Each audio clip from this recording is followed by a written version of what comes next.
Hi, this is Dr. Richard Ruling welcoming you to the Total Health Channel, which the new name for it is the Breaking News. Sometimes we need to put the brakes on, and today there's a lot of criticism for Trump, and he's not perfect, but God used a heathen king to conquer Jerusalem, really, and he was the king of Babylon. But sometimes we need discipline and changes, and I would say before we criticize Trump greatly, let's see how the Bible supports him in some roles that I think are important for consideration.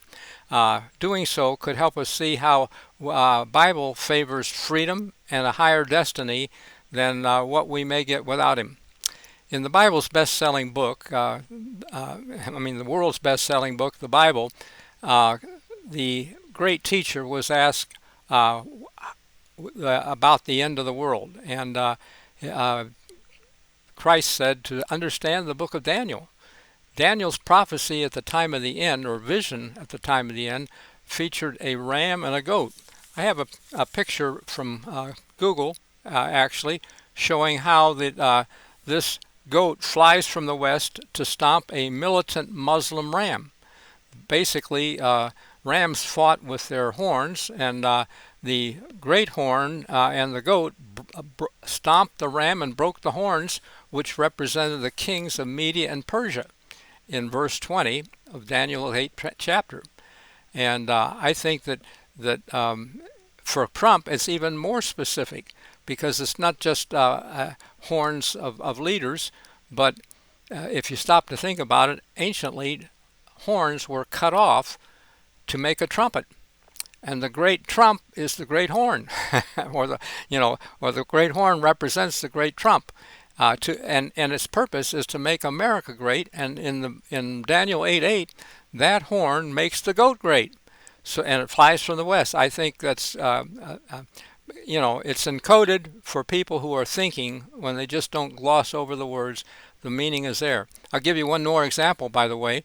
It says in Isaiah 46 verse 10 that God declares the end from the beginning. So go to the book of beginnings, Genesis 22nd chapter, and Abraham is tested over his willingness to sacrifice his son Isaac. God was just testing him to see if he was. But at the last minute, as Abraham is raising the knife to slay his son and sacrifice him, Abraham, don't kill your son, and there's a ram caught in a bush. George Bush caught the first horn. Based on this understanding of Iraq and Iran instead of Medes and Persians today, the modern name is Iraq and Iran. I predicted war with Iraq before 9/11 because of this understanding that was shared with me on a way to a prophecy conference by a friend.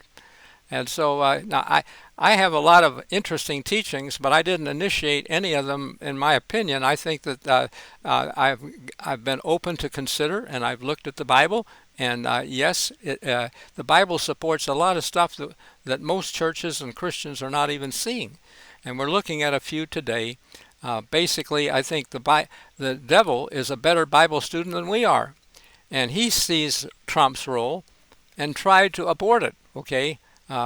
He actually hijacked his election in 2020. I think it didn't turn out good. I was watching the news till after midnight, and Trump was clearly ahead. But bad stuff happened, and Trump was not elected at that point. And even devil's still behind it, because devil knows what he's going to do, perhaps. According to the Bible, or he's trying to get rid of God's plan, and so he attempted assassination just last year, but by an inch he was spared. And here's the second biblical perspective, actually from Exodus 29 verse 20. Aaron was anointed on his ear with blood, as a high priest. Now, I don't look at Trump as a high priest, but kings were also anointed, and the anointing was blood on the ear, and Trump got it. God spared his life, and he has a purpose that we haven't seen yet, and we just want to look at a few more scriptures to see a broader picture maybe than what we have been seeing. because, as I said, Trump is not perfect, but he is getting stuff done. In spite of the negatives, he won the election, which was a miracle again, I think, because when the media turn against you, it's look out, not much is going to happen. But Trump won in spite of that, and I think that Trump is better prepared for what I believe God had in his headlines. Here's some headlines from WorldNet Daily, and it says that the king of Turkey, the president of Turkey, Erdogan, is urging 57 Muslim nations to siege Israel. And that is really about 2,500 years late for headlines from Zechariah. The last chapter of Zechariah 14 says that when the day of the Lord comes, and I think that's impending, and by the way, I don't think it's when we see him in the sky. A lot of people think that it's going to be his kingdom, he's going to set it up here. Well, it might be different than we're expecting, because in Egypt, when God executed judgment on Egypt, he took Israel to a covenant at Sinai and later said, return, I'm married to you. He regarded the marriage as in the covenant that they made. And that's how they became his kingdom. Also in Exodus 19, verse 5 and 6. If you keep my covenant, you'll be a kingdom. So we need to understand the covenant better and the kingdom, but basically we're saying that bad things happened to Egypt, judgment fell, and America is deserving of judgment just like Egypt. Egypt enslaved Israel, threw their babies in the river. America has enslaved most people in alcohol, tobacco, and drugs. Even medical care is a form of bondage. If you have to go every couple weeks or a month to get a blood test and take these prescriptions, some of which can kill you. My former wife died from a bladder infection when she took an antibiotic for 3 days, wiped out her platelets, died of a stroke. My favorite author says that drugs change the form and location of disease. That's what the modern term is, adverse drug reactions, leading cause of death, and never mentioned, though, by the CDC. They're in business with pharma. It wouldn't be good for business to help people understand that drugs are number one cause of death. But I went through U.S. Senate offices with medical literature to prove it until one senator said, you're wasting your time. They own us. Speaking of drugs, I'm sidetracking from basically, but Trump is trying to get some of this straightened out with Robert F. Kennedy, who understands things better than most doctors or pharmaceutical companies who want to sell you something that is a practice of medicine, but people die from it. Okay, including my wife, and I remarried a woman whose former husband died of the same antibiotic. More common than you would realize. Okay, well, that's not the topic for here, but anyway, getting back to the media and what they do for us, Trump is engraved on a coin in Israel as Cyrus II. And basically, we should understand what Cyrus I did in order to understand Trump's role. It's I think, a profound proof that God sees the end from the beginning when in Isaiah 45, the first verse, it names Cyrus and mentioned the two gates that were left open for him more than 100 years before he was born. How could God do that? Naming Cyrus specifically and telling that he would have the two gates open for Cyrus. Well, Cyrus didn't know anything at all about a prophet Isaiah in Jerusalem, but he did divert the river Euphrates, and at night he timed it just right to be able to march under the wall, and he discovered two gates left open, and he conquered Babylon with minimal loss of life.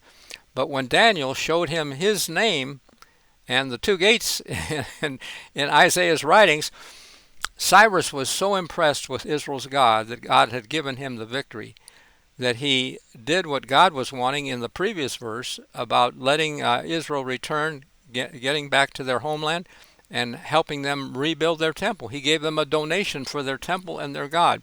Amazing.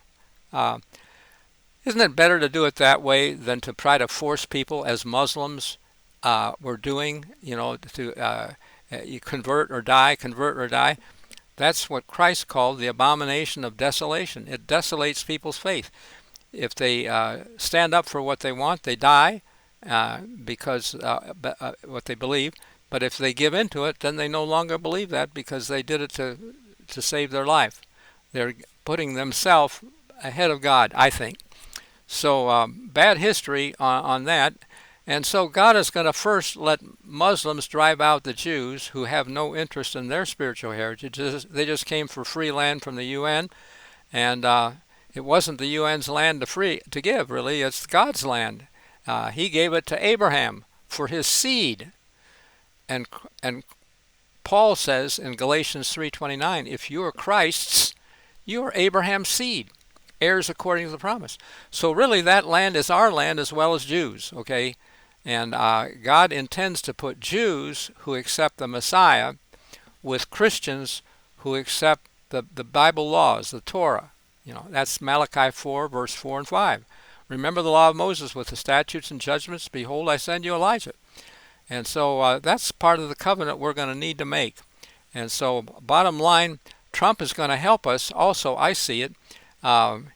This is one more Trump. My last point of focus for Trump is the fact that in Revelation 12 we see a pure woman clothed in light, in contrast to the harlot in Revelation 17, who, by the way, is sitting on a city of 7 hills. And if you don't understand what city that is, it's Rome. When the Roman soldiers came in 70 AD or 66 ahead of that, they fled because they understood Christ's warning about Rome. Rome forced people to convert. If you just offer this incense and you'll live, but if you won't worship the emperor and pay homage to him, you're going to go to the lions or etc. Bad situation. But churches today have the papacy actually burned people at the stake in the Dark Ages in the medieval way. They don't talk about it now, and we've forgotten it. The history books have been laundered by Jesuits for the most part. But we're coming again to the possibility that that's going to happen when we see in Revelation 13, early Americans all understood that the first beast there, which represents governments, was the papacy, the medieval church. Okay, and some of them understood the second beast, which had a lamb-like beast with 2 horns but no crowns, a government without a king, and a church without a pope, Protestant America. But that second beast brings fire down from heaven, and that was nuclear, Hiroshima, Nagasaki, etc. But it also caused the world then to make an image or look-alike to the first beast, the papacy. And the UN is that beast. It looks like the papacy because it has so many Catholic member nations, and that's the beast that's going to compel people to false worship in Revelation 13, verses 14 to 17, that you can't buy or sell unless you have a mark or a number. Okay, well, we're getting to that time, and it's near. Trump has had all kinds of problems as a president because he's wanting to make America great. He's not wanting to go under and subject us to the UN, which will be basically Catholic. So this country started out as a Protestant nation and a great nation. It became really the greatest nation in the world in about 154 years, from the Constitutional Convention in 1787. It's 154 years. To World War II, 1941, when we entered the war, and against all odds that somehow Hitler didn't plan on, and really made a covenant or a concordat with the papacy to make the world Catholic when he won the war. He was Catholic, and he was going to make the world Catholic, just like he was going. The Muslims are doing, compelling people today, and so not a good situation, but. That's why Italy and Spain joined the war with Hitler. They were the Axis powers. And they didn't plan on America coming across the ocean because the Monroe Doctrine says we're going to defend ourselves. But America couldn't stand by and let England go down.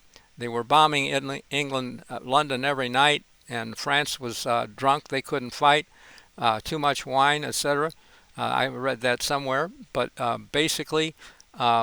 we helped France and England and the countries that wanted freedom so that we became the greatest nation. But now we've been infiltrated by everybody from the South. People are coming here, and the Pope comes to tell us how to run the country. Well, if he's so smart, why do all his people from Latin America want to come here for a better life? I just say, hey, something isn't right. Figure it out. And yet that's what they want for freedom. And until we get to compelling everybody to go to church on Sunday and keep the Mass or whatever, okay, well, God's going to help the people that are Jewish who recognize the Sabbath in the Bible, because that was seventh day was in the fourth commandment. Well, they got the commandments out of the classroom too because they didn't want any arguments, but there's nothing in the Bible about Sunday. First day of the week is only mentioned 2 times in the New Testament except for Christ's resurrection. They all recognize that he rose on the first day of the week. Outside of that, the book of Acts only has 1 reference to the first day of the week, while Sabbath is mentioned 9 times. 3 times it says every Sabbath, like Paul was going to the synagogue and preaching or teaching and so on. So I just say, hey, the Lord's Day is not Sabbath. It's a time of judgment near the end of the world when people are going to make their decisions to go by the Bible or do their own thing. And so I'd like to encourage you to find out more. I believe Trump is represented again one last time in the Bible, or spoken of, in Revelation 12, when a woman dressed in clothed with light and standing on the moon means a lunar understanding of the calendar in contrast to the Pope's calendar.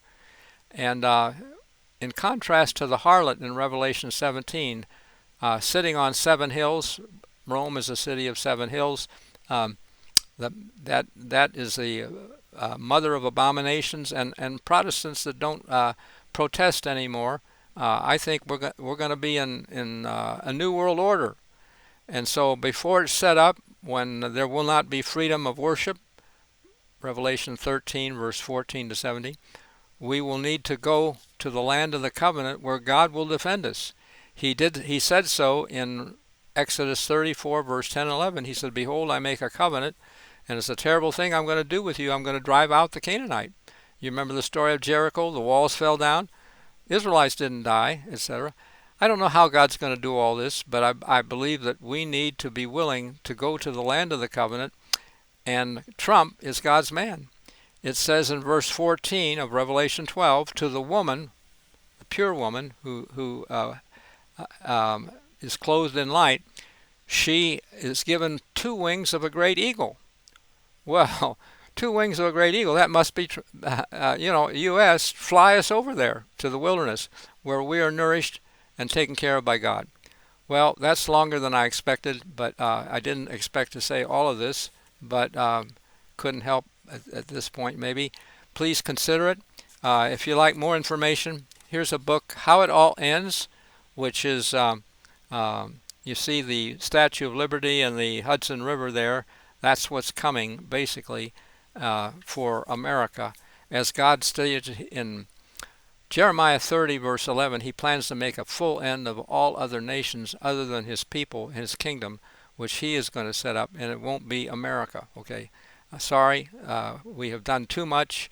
As Egypt killed babies and threw them in the river, we have aborted 63 million and enslaved most people. But for those that want freedom, God has it, and it will be in his kingdom that Christ will set up, that we can set up with him based on the covenant if we are wise. So thank you for considering it. Visit my website to get the book How It All Ends. The website, Health, Happiness, and Destiny, and is spelled out, A-N-D, Health, Happiness, and Destiny.com. And for the less than a bag of popcorn price, you can get popcorn for your mind. I mean, good stuff, nourishing. For the book, Health, Happiness, the book is How It All Ends. That's the one I'm explaining today. And thank you very much. God bless you. Look forward to seeing you at the top. And that's all for now. Goodbye.